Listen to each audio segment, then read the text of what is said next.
So we have a number of the newspapers in the studio. We would want to run by you some of the stories. Great stories we have this morning featured on the front and back pages. Very interesting. I said great though, but very interesting. Because this one, for example, says Kuala robbers jailed 150 years. It's not saying they're going to go to jail 150 years all throughout. It's just a combined prison terms put together. That's how usually it's calculated. And we should know that each year in a prison term is 9 months. And so if somebody is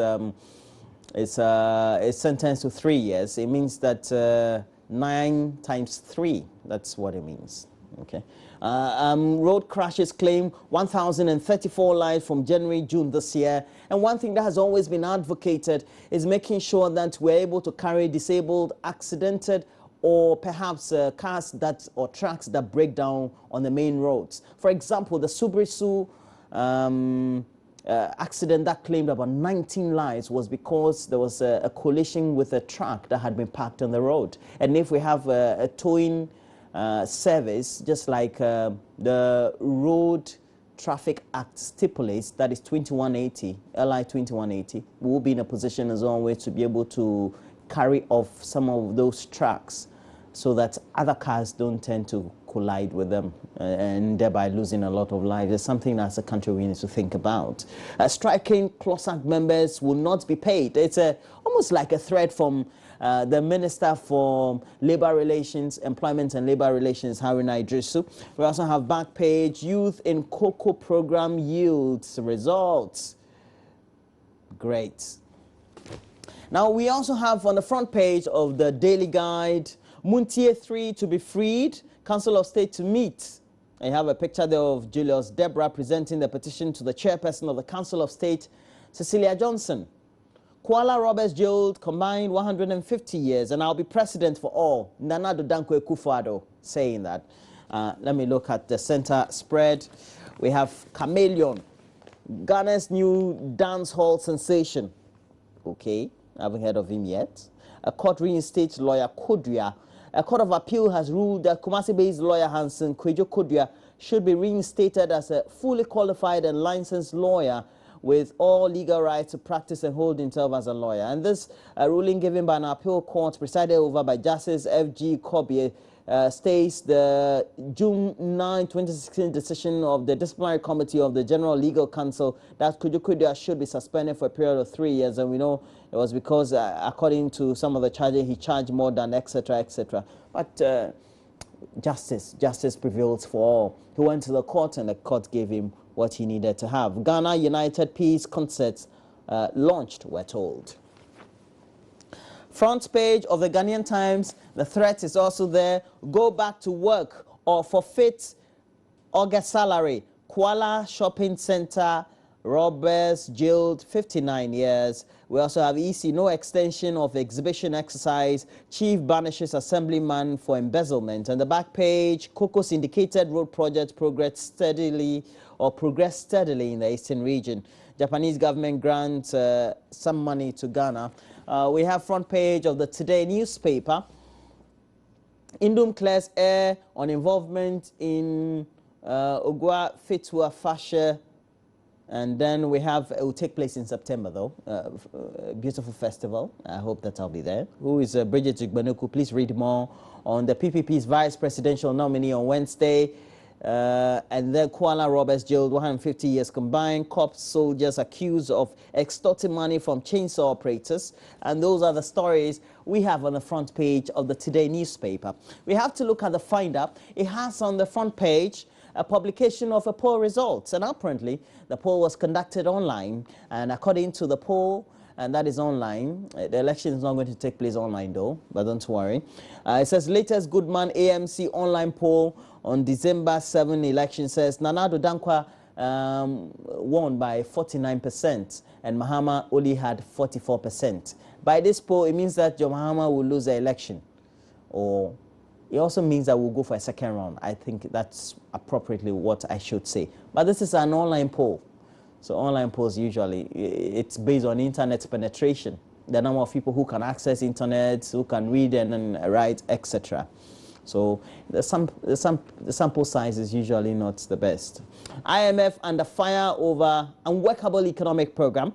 And then Ghana in talks to reassure IMF over new law ahead of aid review. And prison service hasn't diverted any donations according to the PRO. The last paper we'll be looking at is the Business and Financial Times. It has on the front page, varsities creating surplus society. Parliamentary committee urges Bank of Ghana to apply new law strictly. SIC Insurance announces 20% increase in shareholders' dividend. And then we have Matilda Emi Saata launches fire safety campaign. Back page, Petrosol holds media retreats, and Matilda Emi Saata launches fire safety campaign. It says the second lady, Matilda Emi Saata, has launched a new initiative dubbed Home Fire Safety Campaign aimed at curbing domestic fires. And the project, which is a collaboration between the National Fire Service and other institutions, seeks to prevent domestic fires by way of fire audits, whilst placing emphasis on safety measures in households. So those are the stories we have, front back page of the various newspapers we have. Now we have to look at the online portals, and I'll be getting up very soon to take a look at them. And so we have front page. We have front page of the newspapers also made available to you. But also we look at the online for Paul Pogba. I'm a Chelsea fan, but Charlie, Paul Pogba, he speaks good English, but it's also because he started his academy from France, but continued growing up in Manchester United before moving to Juventus, where he's finally grown out to become now the most expensive player in the world. Whether he can live up to that tag is another thing altogether. As a Chelsea fan, I wish that he doesn't, but you never know. And so we have Pogba. Manchester United re-signed France midfielder for world record fee of 89 million pounds. Hey, 89 million pounds. 89 million pounds. Next story. We also have perennial apathy towards voters' exhibition must be investigated. According to Franklin Odro, he's the Deputy Director of Governance think tank Center for Democratic Governance, that is a CDD Ghana.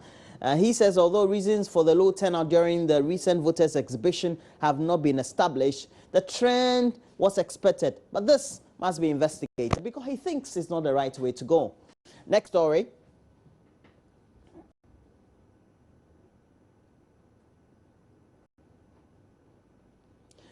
Tracking of Nigerian women into prostitution in Europe at crisis level. And apparently the trafficking of Nigerian women from Libya to Italy by boat is reaching crisis levels, with traffickers using migrant reception centers as holding pens for women who are then collected onward to traffickers elsewhere in Italy and other parts of Europe.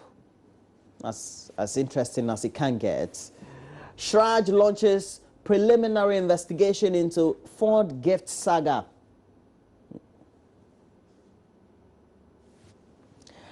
And it's official, Andrew Dede Morgan Ayew has joined West Ham for club record fee of some 20-point-something million pounds. Dede Ayew, one of my best players in the Black Stars currently. Closer calls government's bluff, ready to go 24 months without salaries. They said, if you say so, well, yebefe. We'll see how it goes. And then Muntie 3, Mahama sends petition to Council of State for advice. He said Mahama, the Chief of Staff. You know, sometimes journalists and their headlines can be return to work or forfeit August salaries. Minister warns CLOSAG workers, but they said they'll go in TJ. And so those are the stories we have on the news portal, myjoyonline.com. But we go to City FM. CLOSAG members to lose August salary if they don't go back to work. I want back Muntie 3 petition. That's Hannah Tete, who is the Minister for Foreign Affairs. I believe he's right.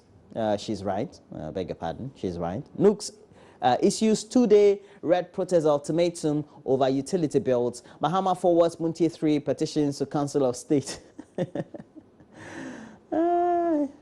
Okay, Nanado makes history in Dagbang. Dagbang.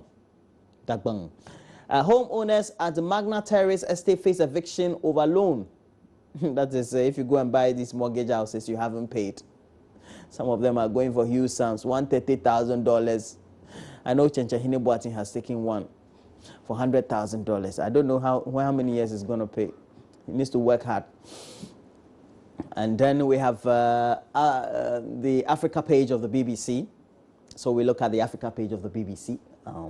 It has a story. Nearly 100 killed in Ethiopia protests, and it says nearly 100 people were killed in the weekend's protests in Ethiopia as demonstrators clashed with security forces, according to reports by Amnesty International. That's as serious as it can get. Ghana. I think Ghana, Charlie, we love the freedom we're enjoying. I think we're more tolerant than we seem to think. We go up also decline of Key Lake due to warming, global warming. Taiwan protests at Kenya deportations, and president boycotts own runoff. And we know this one is somewhere in the Comoros, the Comoro Islands. The president went through first round so that he's not going to win the second round. Says, Charlie, I'm calling it quits. Opposition leader, you won the first. Charlie, it's okay. I will not run for the runoff. You go. Win. So that's how it goes. And second, Olympic sexual assault arrest. And a Namibian boxer apparently has been arrested by Brazilian police over allegations of attempting to sexually assault a maid in the Rio de Janeiro Olympic Village. He just couldn't keep his hands off.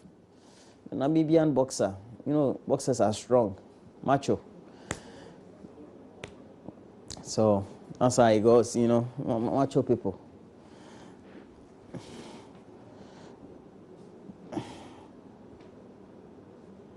All right, so we have a couple of your messages. We'll read them to you very